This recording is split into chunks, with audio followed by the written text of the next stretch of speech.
Viva, Pedro Brinca, professor de Economia na Universidade Nova de Lisboa. Obrigado por esta conversa.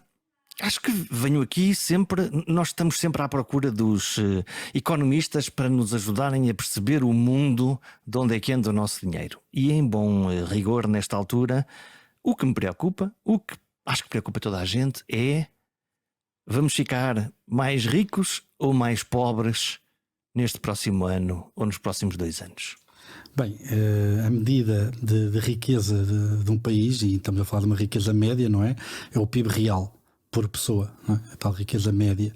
Nesse sentido, aquilo que se espera, de facto, é que 2022 venha a dar seguimento a alguma dinâmica de recuperação daquilo que foi a crise pandémica e que nos vá permitir ultrapassar os níveis de riqueza que tínhamos em 2019. Portanto, se tudo correr bem, a nossa riqueza, ficamos mais ricos todos. Todos não, em média. Em média. Aí está, lá estamos no frango que se divide a meio, não é? Quer dizer, em média vamos ficar mais ricos. Mas o que aconteceu com a pandemia é que nós fizemos uma travagem e, portanto, essa riqueza é real. Isto é, nós ficamos mesmo mais ricos ou é uma riqueza comparada com um baixio que nós tivemos ali atrás? Não, de facto há um efeito base. Quando olhamos para as taxas de crescimento é preciso ter cuidado, não é? Por exemplo, nós este trimestre, este primeiro trimestre, os números ainda não saíram, mas estarão prestes a sair, relativamente ao crescimento do PIB, da tal riqueza que é criada, como ela quando a taxa de crescimento é calculada em termos homólogos, ou seja, quanto é que a riqueza aumentou entre janeiro e março, relativamente a janeiro e março de 2021, vamos ver aqui um aumento sobredimensionado. Porquê? Porque entre janeiro e março de 2021 foi um pico pandémico que nós tivemos, com um conjunto de regras de confinamento que preveniram uma livre atividade económica. E, portanto, isso travou.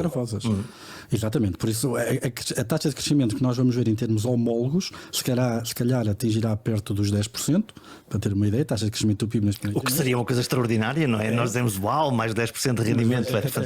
Mas veja que a taxa de crescimento em cadeia, ou seja, relativamente ao último trimestre de 2021, estará a menos de 1%. Por isso, é esse efeito base que eu creio que estava a aludir. É por isso que nós, aqueles que não precisamos de economia, na realidade depois vamos tendo surpresas, não é?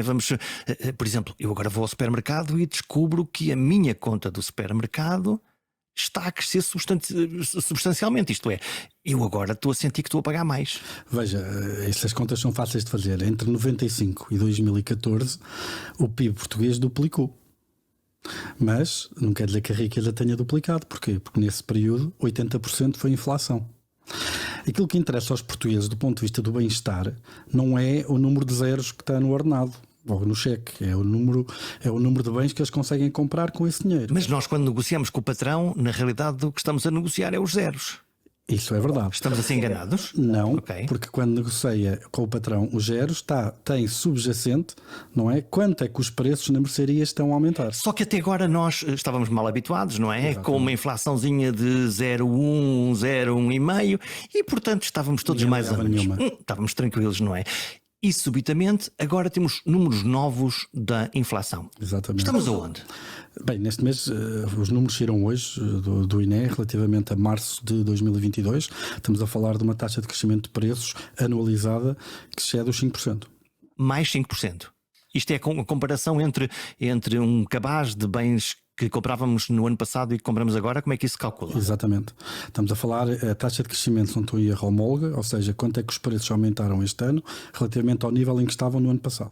Isto, em termos práticos, significa que quando vamos ao supermercado, vemos que os preços em média aumentaram esse um pouco acima de 5%, 5,3%, acho. E quem é que escolhe esse cabaz? O que é que se põe lá nesse cabaz? Bem, isso é o cabaz, ou seja, a taxa de inflação é uma média, não é? E aquilo que se tenta perceber é um bocadinho qual é o cabaz médio, as escolhas médias dos portugueses.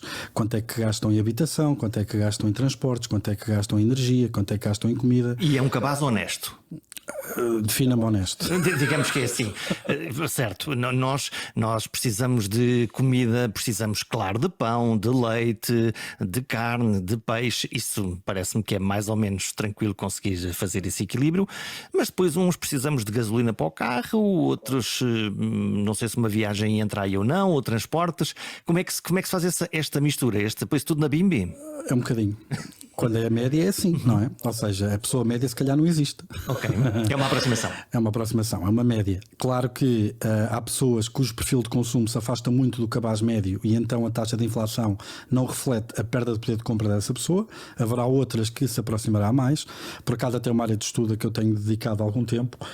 Sistematicamente existe aqui algum enviesamento. As pessoas das camadas sociais mais desfavorecidas tendem a ter taxas de inflação mais elevadas nos últimos anos. O que é uma péssima notícia, não é? É uma péssima notícia e mesmo agora se vê, não é? Porque aquilo que quais foram os principais componentes de inflação que mais aumentaram? Foi a energia, foi a comida, não é? São itens que têm um peso maior nos orçamentos das pessoas mais desfavorecidas, ou nos cabazes, se quiser, do que das pessoas mais abastadas. O que é previsível que agora durante os próximos meses, se continuarem a subir esses bens essenciais, lá está o pão, ou as massas, as pessoas mais pobres de Portugal vão ter muito mais dificuldade em comprar coisas básicas? Terão mais dificuldade na medida que o rendimento não acompanhar a subida dos preços dos bens que querem comprar. Aparentemente o governo disse que não ia aplicar nenhuma correção salarial, estava a falar dos funcionários públicos, mas depois isto tem um efeito obviamente de arrastamento em relação ao resto da economia.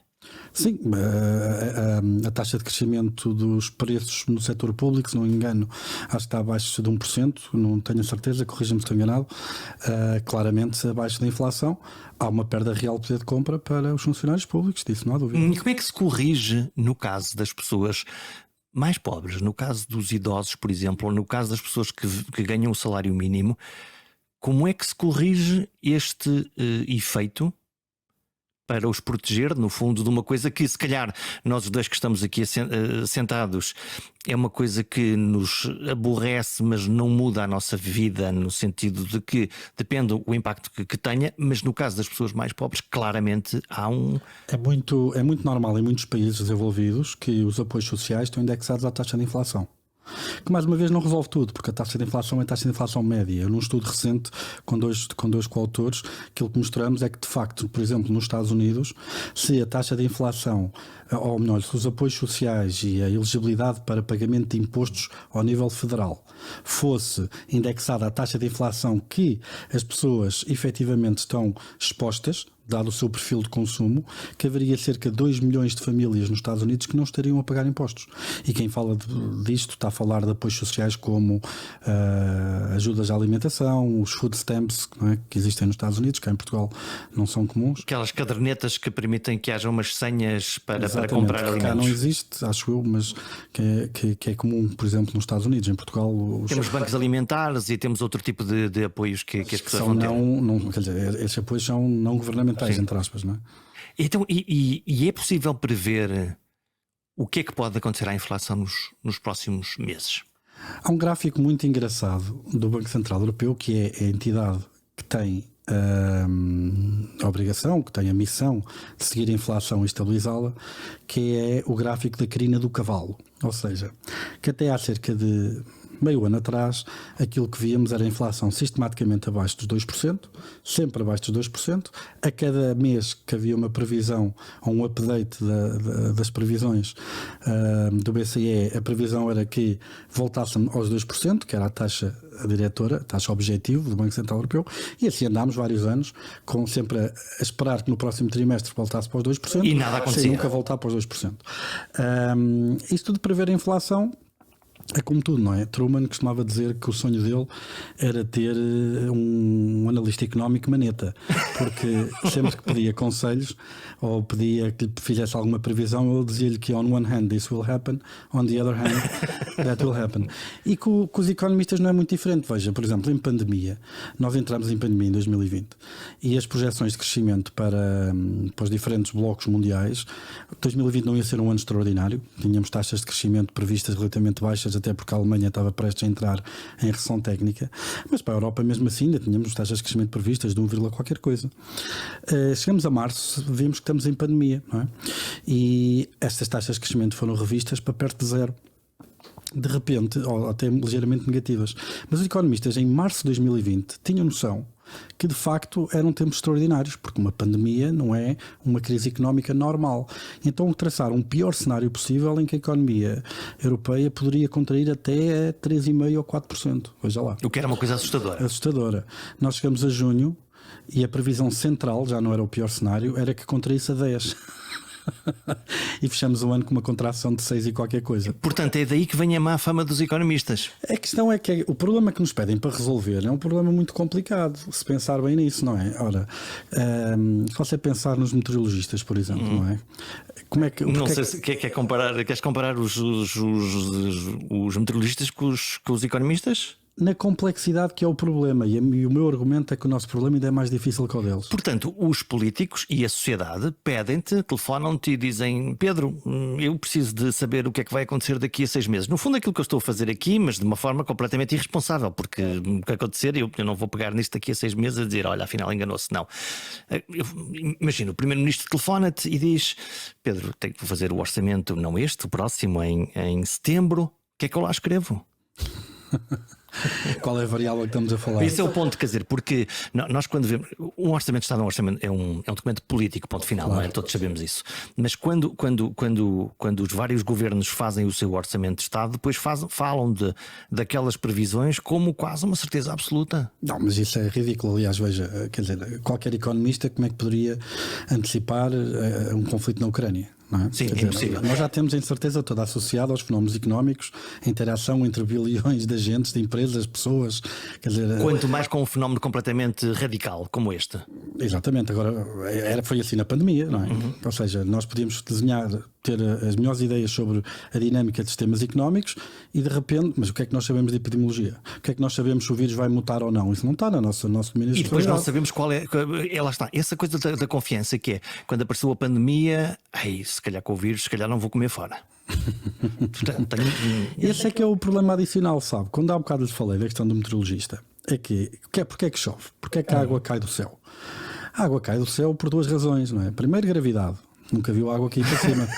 Nunca aconteceu. Talvez só uma vez no Estádio da Luz que desligaram a água e choveu. Que eu não sei se sabe, eu concorri a vice-presidente do Benfica. Não, por isso é que isto portanto, é a única epifenómeno da água vai de baixo para cima. Muito bem, que concordamos que a água vem das nuvens e vem para a terra. Para baixo.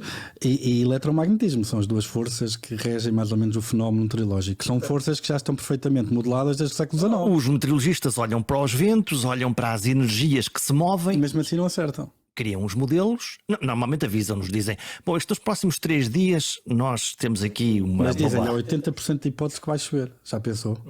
E nenhuma dessas equações, nem as da gravidade, nem as do eletromagnetismo, tem lá nenhuma incerteza. Nunca se atravessam. Está a ver? Porquê é que eles fazem isso? Ok, no caso dos economistas é pior. É pior por uma razão. Primeiro, ambos temos um problema que é a complexidade. Ok. Nem todos os computadores do mundo, com toda a informação que nós poríamos, quer os meteorologistas com a posição das moléculas todas, quer os economistas com a posição das pessoas todas e das empresas todas, conseguem meter num computador com as leis da economia e prever o futuro assim de uma forma exata. Portanto, não é matemático. Não, até pode ser matemática, é muito complexo. Ou seja, é um problema de complexidade enorme. Mas a economia é uma ciência e a ciência é muito interessante para nos ajudar a resolver problemas, para nos ajudar a perceber o que aconteceu, o que passou, mas já agora dava-nos um jeitaço que conseguisse alumiar um bocadinho o futuro para tomar decisões. Mas nós temos um problema adicional, é que nós somos a única ciência em que o futuro afeta o passado. Paramos aqui. O que é que... Como é que é o aquilo futuro? Que achar sobre o que vai acontecer amanhã vai afetar o seu comportamento hoje. Uma partícula, uma gota d'água está a cair do céu e não está a gritar: oh meu Deus, eu vou morrer, vou-me espetar no chão. Uma pessoa pensa: amanhã se calhar vou perder o emprego e vou alterar o meu comportamento hoje. Nós temos questões de pessoas a pensar: amanhã vai faltar o papel higiênico, e vai tudo ao supermercado comprar papel higiênico, e depois o que é que acontece? Falta o papel higiênico. Porque iria faltar? Não, porque as pessoas acreditavam que iam faltar. Porque as pessoas são parvas no seu comportamento? Não, porque as expectativas muitas vezes são autorrealizadas. E depois, lá está, vamos todos comprar papel higiênico. Isto significa que há pessoas que precisam de papel higiênico que já não vão encontrar. Exato. E o preço sobe. O preço sobe, enquanto o preço estiver a subir é bom sinal, afinal cá papel higiênico. Por exemplo, agora vimos o óleo de girassol desapareceu do mercado também. Pronto, isso, pelo que sei, tem a ver com uma certa ideia que se consegue produzir gasóleo a partir de óleo de... Portanto, em vez de estamos a fritar rissóis, estamos a pôr no carro porque é mais barato comprar óleo de girassol. Mas eu vi, já vi uns senhores de idade encher carrinhos com garrafas. E a Ucrânia, obviamente, é um grande produtor de cereais e é um grande produtor, em particular, de óleo de girassol e, portanto, se calhar também é uma ligação. A Rússia e a Ucrânia são 25% do mercado mundial de trigo, sim. Isso significa que, se tudo está parado, em particular no caso da Ucrânia, porque não estão a produzir ou os cereais não estão a sair de lá, estamos perante a possibilidade de haver fome? Estou a pensar em África, bem em particular, não é? Repara, ou a economia adapta-se e consegue depois encontrar aqui uns caminhos? Como em tudo, no meio está a virtude. Primeiro, é bom lembrar que 40% da comida no mundo ocidental vai para o lixo. Por isso, estar a fazer projeções que vai aparecer fome no mundo ocidental parece-me um bocadinho. Portanto, estragamos muito e há muito desperdício. É um bocadinho como a morte do Hemingway. Acho que é um bocadinho antecipado. As notícias da morte de Hemingway. Agora, claro, aumentando dramaticamente o preço dos bens alimentares, que para a maioria do mundo ocidental terá algum desconforto, mas não será nada assinalável. Noutros países pode significar de facto fenómenos de precariedade muito mais determinantes, muito mais importantes. Mas as economias com o tempo adaptam-se. Aliás, nós vimos isso, por exemplo, com o petróleo. Nós, quando tivemos a grande recessão, o petróleo nos Estados Unidos atingiu valores incalculáveis, não é? Muito acima do que... Estamos a falar de quê? De 73? No choque do Rifle? Não, estamos a falar de 2008. 2008. Em 2008 o barril de petróleo subiu de forma, também por causa da fraqueza do dólar, mas por causa da queda do dólar enquanto moeda, mas subiu brutalmente, e aquilo que se fez na altura foi um conjunto de políticas que foram adotadas com vista a aumentar a expansão de produção e com vista a aumentar a eficiência, diminuir a procura. Passado alguns tempos o preço do petróleo já estava cá em baixo. Dos $20 e por aí fora. Isso é a mesma coisa que vai estar a acontecer agora. A Rússia e a Ucrânia, do ponto de vista de importância nas economias, a Rússia é uma bomba de gasolina numa floresta. Vale quanto a economia? Podemos encontrar um comparador entre... Olha, posso lhe dizer, comparativamente à Europa, a Rússia, a União Europeia tem um PIB 10 vezes maior que a Rússia. Tem uma população que é 3 vezes superior. Nós representamos 75% do investimento direto estrangeiro na Rússia. A Rússia representa menos de 2% do investimento direto estrangeiro na Europa. Nós somos 40% do comércio externo da Rússia. A Rússia é menos de 5% do nosso comércio externo. Por isso, quando nós estamos a falar de um conflito na Ucrânia, quando estamos a falar de um conflito entre dois blocos que são potências nucleares, em que um bloco consegue arrebentar o mundo 40 vezes e outro consegue arrebentar o mundo 30 vezes, que é um bocado ridículo porque basta arrebentar uma vez, não é? Pronto. Nós temos que levar o plano do conflito para a área estratégica em que temos maior vantagem, que é claramente a económica. E é aí que aparecem as sanções. Estas sanções, vamos lá explicar para quem não percebe nada disto. Estas sanções, tanto quanto eu consegui apreender, é o Bloco Europeu e os Estados Unidos decidiram congelar uma parte dos ativos. Houve muitas. Vamos às principais. Tivemos o bloqueio das reservas do Banco Central da Rússia. A Rússia tinha uma data de moeda estrangeira. Então, e nós podemos fazer isso? Nós podemos bloquear o dinheiro dos outros? Sim. Sim. Fizemos no Irão. Não sei se essa ideia me descansa. Então, por exemplo, as reservas do Banco de Portugal, sim, são bloqueáveis por alguém? Se estiverem depositadas no outro Banco Central, claro. E as reservas dos países estão depositadas noutros bancos? Podem estar. E neste caso, o que aconteceu é que a Rússia tinha dinheiro em bancos europeus, o Banco Central da Rússia, de depósitos denominados em euros, em dólares e outras moedas que foram congelados. E porquê é que os países, neste caso, porquê é que a Rússia mantém esses depósitos fora de portas? Por estar em moeda estrangeira, presumo, para facilitar algum tipo de operações de intervenção nos mercados cambiais, mas o que é certo é que tinha e pronto, e ficou sem esse acesso e cortou-se ali uma via importante de defesa da própria moeda nacional, não é? Porque uma das coisas que a Rússia poderia fazer, quando estas sanções começam todas a entrar, é pegar nessas divisas estrangeiras, começar a comprar rublos para fazer com que o preço do rublo aumente. Sem essa arma, obviamente, tem muito mais dificuldades porque não tem reservas para combater a queda do rublo. É essa a razão pela qual a Rússia agora diz para nos comprarem petróleo, para nos comprarem gás, façam favor de pagar em rublos? Poderá ser uma das razões. Que é tentar equilibrar. E isso tem algum efeito? Em termos de efeitos É práticos assim, no país. há agora um debate interessante em economia que tem a ver precisamente com o facto de o rublo ter quase recuperado todo o seu valor. Oh diabo, então não adiantou nada ter congelado as reservas? Calma, porque a guerra não é só acerca do valor do rublo, não é? E esta questão de saber qual é o valor de uma moeda também depende um bocadinho de outros fatores, não é só o facto de, em alguns mercados, ela estar a ser transacionada a uma determinada taxa de câmbio. Então, em termos práticos, porquê que o euro vale o que vale?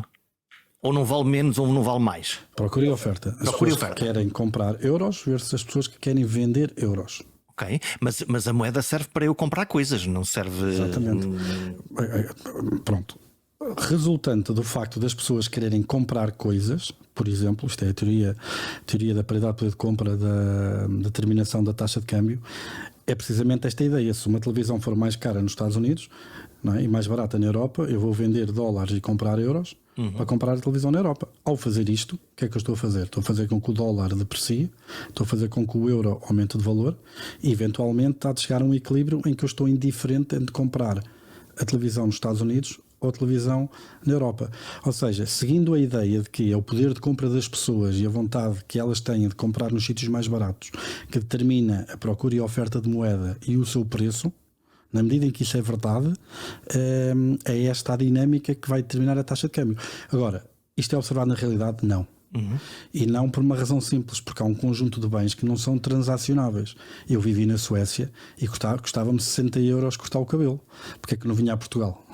É que é o barbeiro de Cacilhas, portanto, porque é mais caro vir a Portugal cortar o Ou cabelo. seja, esta teoria de que de facto é esta a dinâmica que determina as taxas de câmbio, de facto não vinga, mas tem muito mais relevância empírica e ajusta-se muito melhor aos dados, e essa teoria sim explica muito melhor o comportamento das taxas de câmbio, não quando estamos a olhar para os valores em níveis, mas para quando estamos a falar em taxas de crescimento. Porquê? Porque quando nós estamos a falar das taxas de crescimento é como se limpássemos o efeito fixo do que é ser Estados Unidos ou do que é ser Europa. Então, se o rublo agora se está a valorizar, lá está, e se isso Recuperou.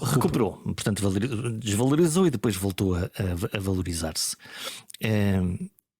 Além desta sanção, há mais importantes que foram também decididas? Há muitas. Houve a questão Dos bancos do SWIFT, não é? A exclusão de alguns bancos do sistema SWIFT, em que torna tudo o que é transferências internacionais muito mais difíceis. Aquilo que nós aproveitamos para fazer uma transferência entre nós os dois, que é rápido, praticamente imediato, Exatamente. está bloqueado e demora mais tempo, mas continua a acontecer ou não?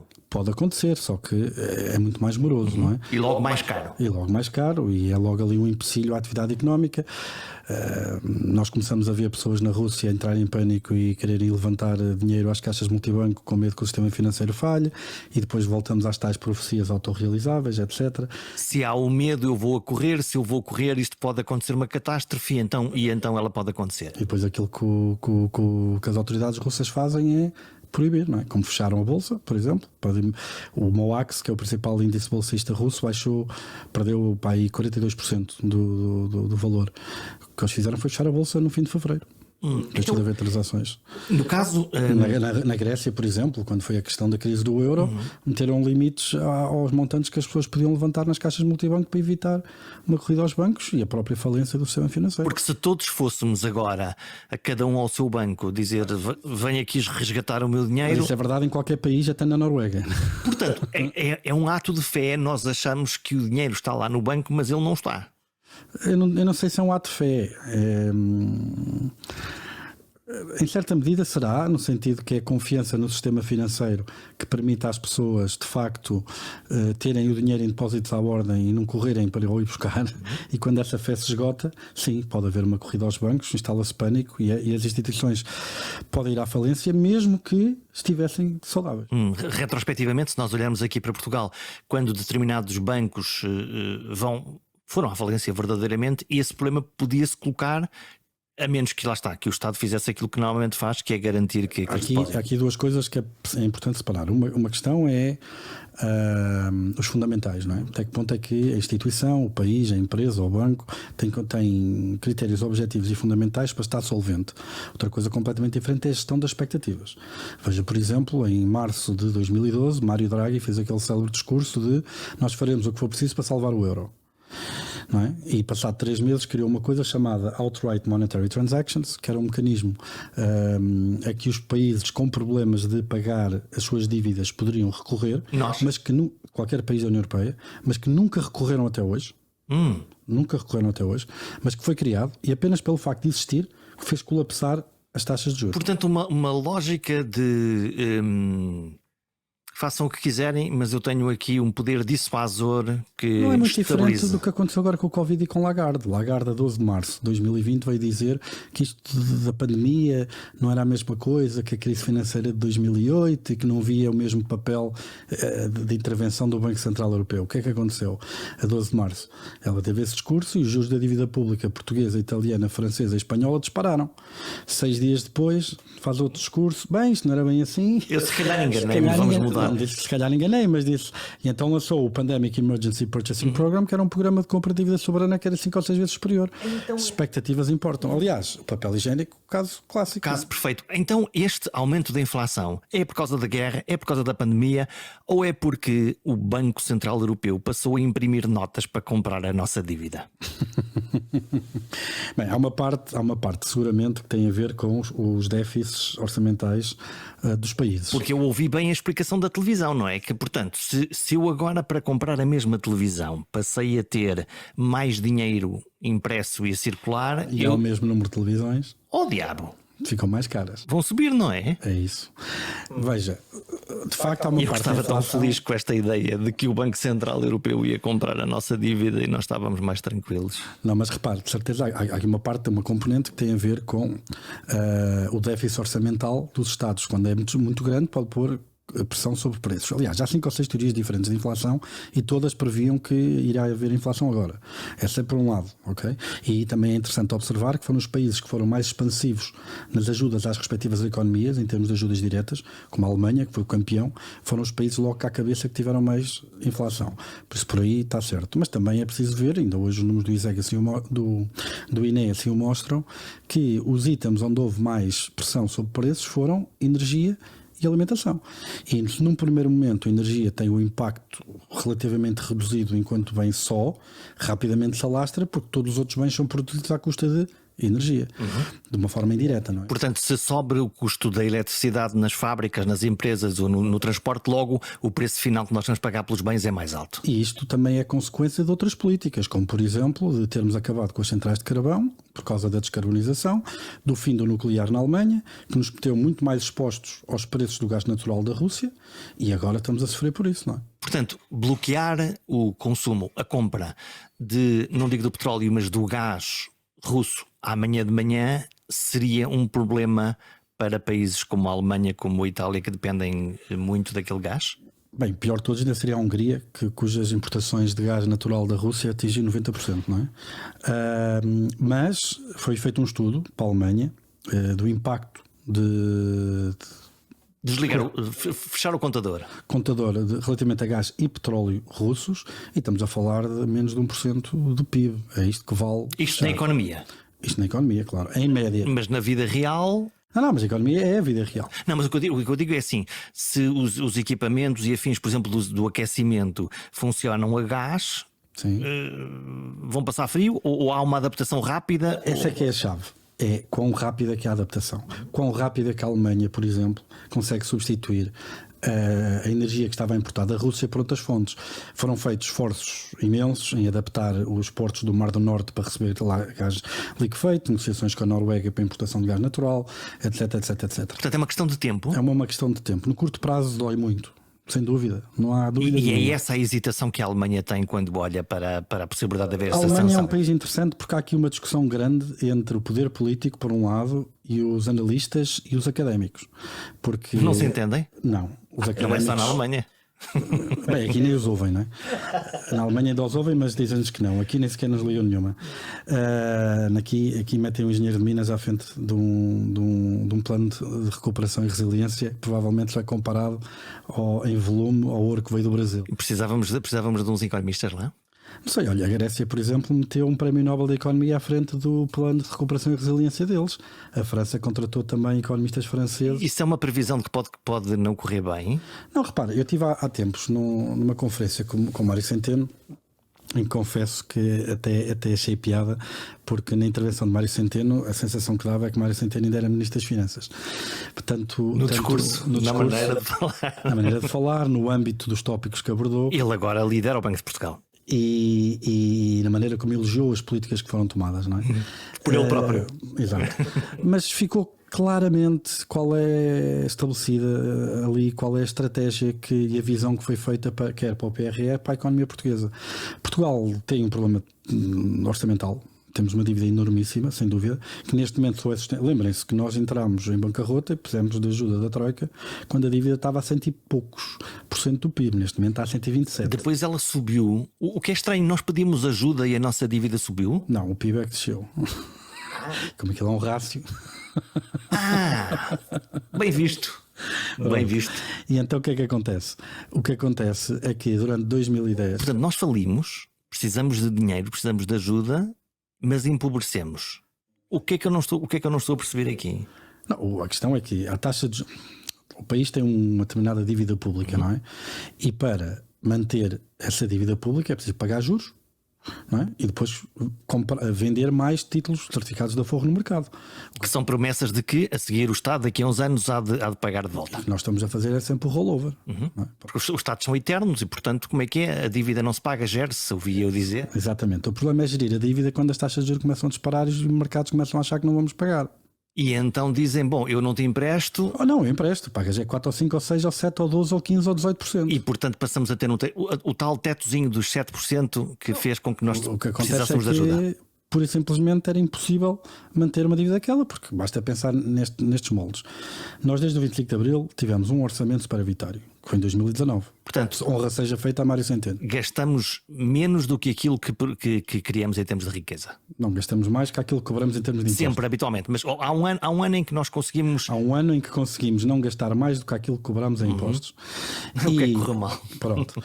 E se mesmo que nós mantivéssemos um orçamento equilibrado, se a taxa de juro sobre a dívida for mais ou menos igual à taxa de crescimento da economia, cresce a dívida, mas cresce a economia, o rácio da dívida sobre o PIB mantém-se constante. Ok, e portanto estaríamos tranquilos. O problema é se a taxa de juros dispara e a economia abranda. Portanto, é o fim do mundo. Nós estamos sempre com a corda na garganta. Sim, agora, o que é que acontece desta vez? Veja que nós temos com 127% de dívida sobre o PIB e ninguém está com medo que Portugal entre em default nem está cá a Troika. E podemos estar tranquilos? Sim, mas... Porque uma boa parte da dívida... Por uma mão e por outra mão, não é? Lá está. Lá está. Uma boa parte da dívida está institucionalizada, ou seja, está na posse do Banco Central Europeu, que já começou a recuar nos programas de compra de dívida precisamente por causa da inflação. Sim, eles já avisaram que não. Que isto é, que iam comprar menos, não é? O que iam progressivamente comprando menos. Exatamente. E o que é que isso liga com a inflação? Então, mas há bocadinho que estavas a falar do Banco Central Europeu ser uma espécie de navio almirante que controla a inflação. Controla como? Subindo as taxas de juros? Subindo ou baixando, ou tendo operações não convencionais, como por exemplo, compras de dívida. Quer dizer compras de ativos financeiros, etc. Que o meu empréstimo da casa vai subir? Provavelmente. E o meu também. E isso para controlar, portanto, para controlar a inflação, a taxa de juros sobe e no meu bolso há menos dinheiro. E havendo menos dinheiro gasta menos e gastando menos mete menos pressão nos preços, os preços sobem menos e atinge-se o objetivo de controle da inflação. E devemos ficar felizes ou preocupados? Isto depois tem efeitos redistributivos, não é? Porque obviamente que para algumas pessoas isto pode trazer vantagens, para outras pessoas traz desvantagens. O que é certo, obviamente, é que as economias tendem a abrandar. Em média, as economias abrandam, obviamente, com, ou pelo menos essa é a ideia, não é? Com uma subida de taxas de juros, porque é precisamente esse o efeito. Também acreditamos que há uma maior procura sobre bens e serviços que existe por parte da economia, capacidade de produzir, e então é preciso acalmar os ímpetos gastadores das pessoas. Arrefecer isto. Mas isso, o efeito, enfim, por outro lado, pode ser a redução do crescimento económico, que é essa palavra que os economistas agora inventaram, eu não sei quando é que inventaram, estagflação. Estagflação, isso foi nos anos 70, sim. Não, o que é... Eu descobri agora, há 3 meses, eu descobri que havia uma palavra chamada estagflação. Estagflação é um estado um bocado estranho em economia, em que nós temos períodos prolongados de preços, de taxas de inflação elevadas e ao mesmo tempo pouco crescimento. Isso aconteceu nos anos 70, ok? E o efeito disto na nossa carteira é o quê? Significa que não ganhamos muito dinheiro e perdemos poder de compra todos os dias. É um bocadinho assim. Portanto, o menos mal seria que a inflação subisse, mas que o crescimento acompanhasse Mais do que compensasse, seria a maneira. O crescimento nominal, mais do que compensar a inflação, temos crescimento real. Que temos tido quase todos os anos, nos últimos 300 anos, é uma constante no longo prazo que isso acontece, ok? Pontualmente há anos de recessão, sei lá, por exemplo, no ano da grande recessão de 2008, o mundo como um todo contraiu-se, não é? Portanto, isso é mais otimista. Portanto, significa que, independentemente dos vários números que vão para aí subindo e descendo, em média, na realidade, nós vamos incrementando o nosso nível de bem-estar e de riqueza económica. Ao longo do tempo, sim. Em média, no longo prazo, sim. Portanto, é uma boa notícia. É um fenómeno relativamente recente, e quando eu digo relativamente, estamos a falar desde a Revolução Industrial. Repare-se que hoje a minha avó, por exemplo, minha avó Carmelo, que eu gosto muito de falar nas minhas aulas, ela tem 86 anos. Ela, quando nasceu, numa aldeia na Gozela, Santa Comadão, as pessoas andavam com as brasas de casa em casa para acender o lume, porque os fósforos eram caros. As estradas não eram pavimentadas, não havia eletricidade. Eu ainda lá tenho arcas de madeira, que eram salgadeiras, onde se metia o peixe e a carne para não apodrecer, porque não havia frigoríficos, não é? É disto que estamos a falar. Essa mesma minha avó hoje tem um telemóvel com 10 GB de internet que ela não sabe o que é, não é? Tem um pacemaker que lhe permite ainda viver mais uns anos. Ou seja, a vida mudou e muito de forma extraordinária nos últimos anos. Isto é um fenómeno, mas isto é um fenómeno recente desde a Revolução Industrial. Lembre-se que da aceleração, ou até mesmo de crescimento. Veja que entre 1900, foi quando foi inventado o avião, e 1969, quando chegámos à Lua, foram 69 anos de diferença, não é? Neil Armstrong é mesmo uma aceleração. Neil Armstrong teria 18 anos quando faleceu o primeiro dos irmãos Wright. Até ao século XV as pessoas nasciam e morriam da mesma maneira. A vida não mudava, era igual. E isto é uma conquista relativamente recente que nós esperemos que se mantenha por muitos anos. Em 2 anos, claramente a nossa vida mudou. Levamos com uma pandemia, agora levamos com uma guerra. Há as sanções que estão em curso. Vamos ver quando é que a guerra para ou não para, e eu acho que essa é a principal incógnita. E ricochete, o efeito de ricochete das medidas que estamos a impor à Rússia. A Rússia, lá está, uma economia muito mais pequena do que a União Europeia, há umas sanções que estão em curso, mas estamos todos a temer ricochete, e isso é uma... Do ponto de vista económico, a Rússia é insignificante. Uhum.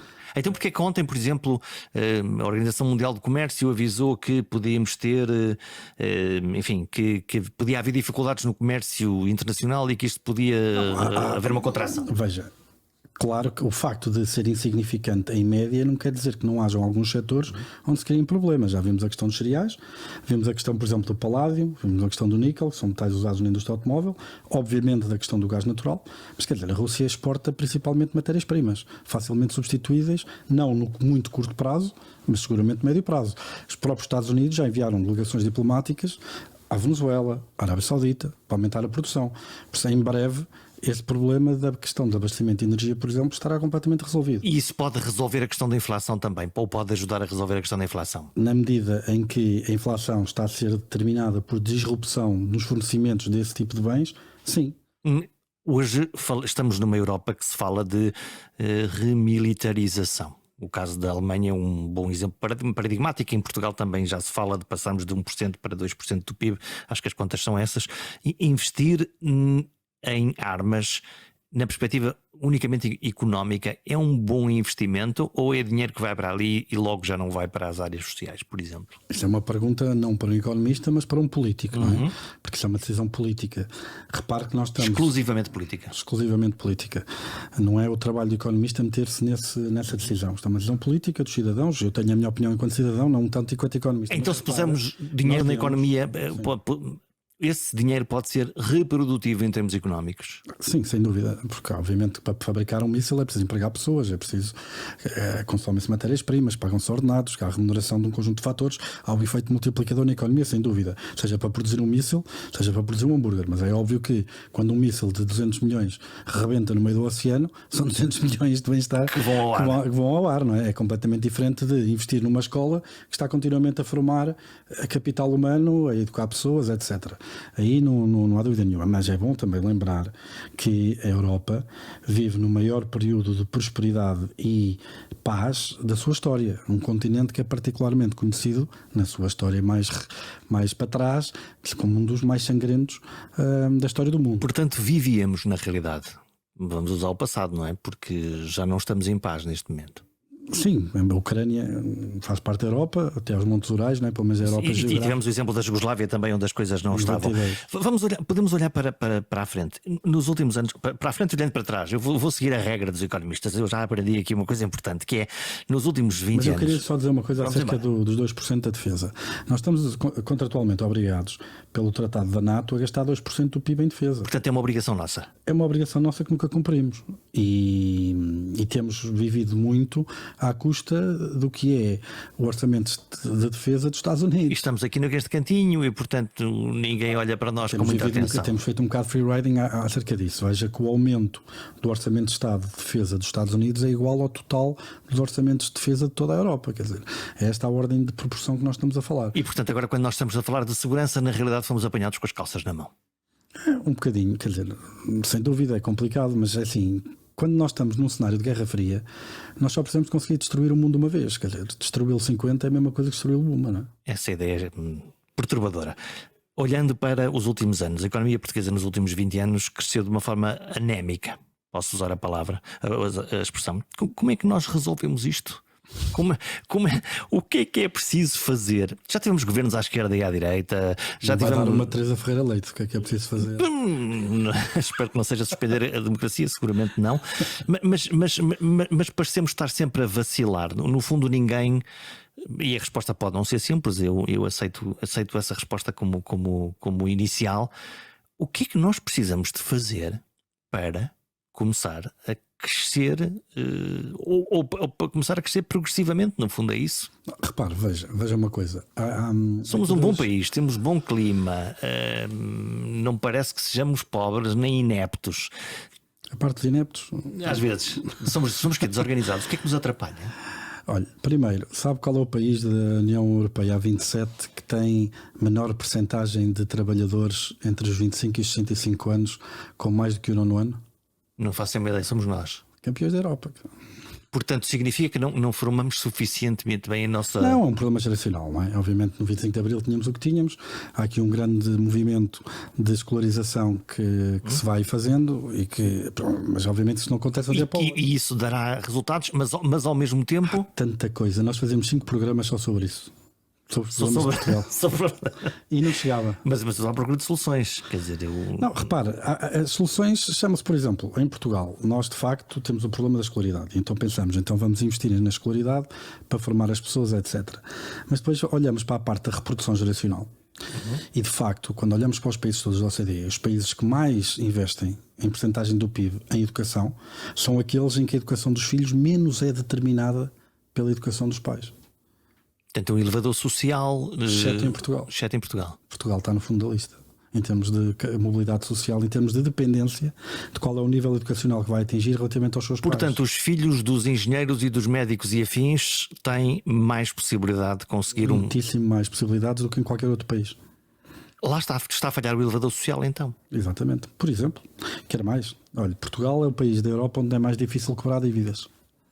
Não se cobram dívidas em Portugal. Não se cobram. Porque vai para o tribunal e... Nós temos um tempo médio processual de 721 dias. A média e mediana na Europa é 219 e 120 e qualquer coisa. Por exemplo, quer mais estatísticas. Em Portugal, 36% dos gestores têm formação superior. Nos Estados Unidos, 32%, se não estou em erro. Nos Estados Unidos, são 86% dos gestores têm formação superior. E, portanto, pensam melhor. Vou arriscar a provocação. Não, quer dizer, na medida que a educação traz produtividade, e há um estudo até de um colega meu, que é do Francisco Queiró, que mostrou isso, que traz melhores práticas de gestão, traz mais produtividade, mais valor acrescentado, conseguem pagar melhores salários, obviamente que isso importa. E nós partimos com atraso e por isso é mais difícil, e depois temos o outro lado da história, que é quando nós formamos gente boa com grande capacidade, não a retemos e não lhes pagamos, eles vão-se embora. Pois. E depois repare, nós temos aqui dois paradigmas na Europa. Nós temos aqui dois clusters, por exemplo, em termos de estruturas fiscais, nos escalões mais elevados, que são onde são criados mais valor acrescentado, quer em termos de trabalhadores, quer em termos de empresas. E então o que é que nós vemos? Vemos um cluster de pontos que são países de leste pobres, relativamente pobres, claro. Que nos estão a apanhar? Ou Que já nos ultrapassaram, muitos deles, como a República Checa, a Polónia, etc.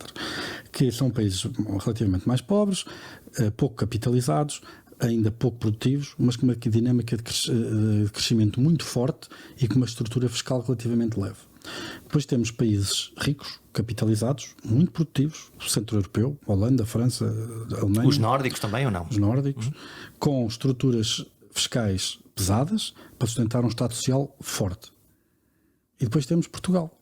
Tenho o pior dos dois mundos. Que tem estruturas fiscais altíssimas, das mais altas da Europa, e é um país pobre, pouco capitalizado e pouco produtivo. O que é que nós vamos fazer a isto? Vamos lá, ok. Olha, a educação vai demorar tempo, não é? Mas o que é que... Sabe, olha, uma coisa que podemos ter feito relativamente a isso, nós tínhamos a questão do PRR, por exemplo. Que aí está. Pronto. E o PRR, há bocado não cheguei a ter tempo de explicar a lógica. O ministro Mário Centeno, nessa conferência, disse claramente qual era a visão do PRR. Era resolver o problema da dívida pública do Estado. Como? Portugal não investiu em termos de investimento público durante a década de 2010 quase nada. Ou seja, aquilo que o Estado fazia de investimento público não chegava para manter as infraestruturas públicas como elas estavam. Estamos a falar de quê? De estradas, de equipamentos? Escolas, estamos a falar de hospitais aqui de podre. Ok? Aí estamos a falar. Porque nós cortamos dessas despesas de investimento. Exatamente. Por questões de estabilidade orçamental. Teve que ser.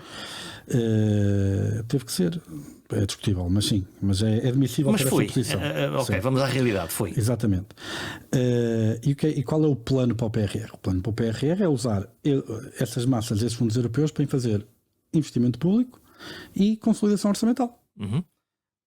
Para conseguirmos meter outra vez a dívida sob controle. A consolidação é quê? Nós injetamos dinheiro na economia, diminuir a dívida através da compra de equipamentos ou de recuperação de coisas, e esse dinheiro depois volta à casa de partida. Como é que isso é? A questão é que enquanto nós usamos fundos europeus para modernizar o Estado, não estamos a usar fundos do Orçamento do Estado para modernizar e libertamos para amortizar a dívida e diminuir o nível geral da dívida.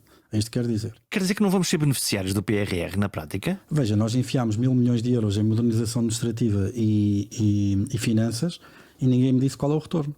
E a alternativa era o quê? Era pegar nesse Euromilhões e pô-lo onde? Veja, por exemplo, no famoso PRR dizia-se que há ali uma atividade económica brutal de ir ao fundo dos Açores buscar minérios e coisas desse género. E eu li o PRR... Eu gosto dessa ideia. É toda mentira. Só que eu acho que a ideia começa por uma pergunta errada. A pergunta que se devia pôr é, primeiro, porque é que não estão já pessoas... Se aquilo se faz... Gostas de ganhar dinheiro? Não gostas? Eu também gosto, ganhar dinheiro é bom, não é? Portanto, se aquilo é uma porque ideia... é que a gente não vai lá buscar? Mesmo sem PRR? Sim. Qualquer investidor estaria disponível a arriscar qualquer coisinha para multiplicar isso, não é? Esse é que é o papel do Estado. Se o Estado acha que, de facto, ir ao fundo do mar dos Açores buscar minério é uma atividade rentável, tem que se perguntar é porque é que ninguém lá vai. Se calhar é porque não há um porto de águas profundas. Se calhar é porque não há ensinos ou whatever. Se calhar é porque não há uma ligação rodoviária para escoar esses minérios. Esse é que é o papel do Estado. Portanto, é como nós temos potenciais e depois a coisa não está sincronizada. Eu acho é que o foco está errado. Ou seja, nós estamos a focar-nos não em ver quais são os problemas que a economia tem e tentar resolvê-los, como é a questão, por exemplo, que há bocado foi referida na educação, como é o caso que foi referido, por exemplo, no sistema judicial, mas estamos sempre a querer que o Estado seja o líder da economia. O Estado agora é que vai ter uma empresa de extração de minério. Isto não existe, não é? E esse para mim é que é o grande problema, é ver esta concepção de que o Estado é o grande dirigente da economia. O Estado sabe onde é melhor investir o dinheiro para realizar valor, quando o papel do Estado é perceber quais são os obstáculos a que as pessoas, na sua iniciativa, possam criar valor. Isto parece uma posição até demasiadamente ideológica. E eu confesso que até eu, em termos de partidos, não sou nem do PST, nem do PS, sou do Benfica. É o único que joga bem ou mal, quer que ganhe. Mas do ponto de vista de organização económica, não me faz sentido ter uma instituição como o Estado, com o poder coercivo do Estado, com as fragilidades político-institucionais que o Estado tem em si, pela própria natureza institucional que tem, a comandar a economia. Quer dizer, não me faz sentido. E eu acho que essa é uma visão anacrónica e que nos vai custar muito no futuro. Vamos fechar esta conversa, este podcast, com a pergunta mais prosaica do mundo, que é: onde é que o economista que está aqui sentado à minha frente e professor investe o seu dinheiro para. Como é que se protege? Tem o dinheiro no banco, compra criptomoedas, compra ações. Eu acho que. Como é que diversifica? Põe os ovos em sítios diferentes? Eu faço tudo aquilo que um economista não deve fazer, não diversifico. Tenho investido quase tudo. A minha esposa trabalha numa multinacional e tem opções de compra das ações sobre as quais tem desconto por ser trabalhadora, não é? Portanto, seria um bom negócio. Seria um bom negócio se conseguisse diversificar. Nós só compramos ações de uma empresa. Só como temos 20% de desconto na compra dessas ações, É muito atrativo. esses 20% mais de compensam o risco da não diversificação. E como nós não precisamos desse dinheiro para comer, assumimos esse risco. Portanto, o economista, se ligasse o seu cérebro de economista, o que diria assim: compramos aqui, ali, acolá e acolá e acolá, porque se alguma coisa não correr tão bem, então A está economia diversificado. média corre bem, sim. Está otimista, pessimista ou assim para os próximos anos? Relativamente aqui. A tudo. A Portugal, ao estrangeiro. Sim. A nós portugueses, sim. Eu tenho algum receio. Eu acho que houve aqui enormes ganhos de produtividade que vieram com a pandemia. Tivemos aqui um salto tecnológico que eu acho que as pessoas ainda não se aperceberam relativamente à capacidade que temos de produzir mais usando menos meios, através do trabalho remoto, através de um conjunto de aceleração da digitalização, mas também estou consciente que isso também trouxe uma aceleração imensa de disrupção social das relações laborais, que nos podem trazer problemas políticos muito complicados de gerir, mas que se não forem geridos podem pôr em causa o próprio sistema. Obrigado por esta magnífica conversa. Obrigado. Obrigado.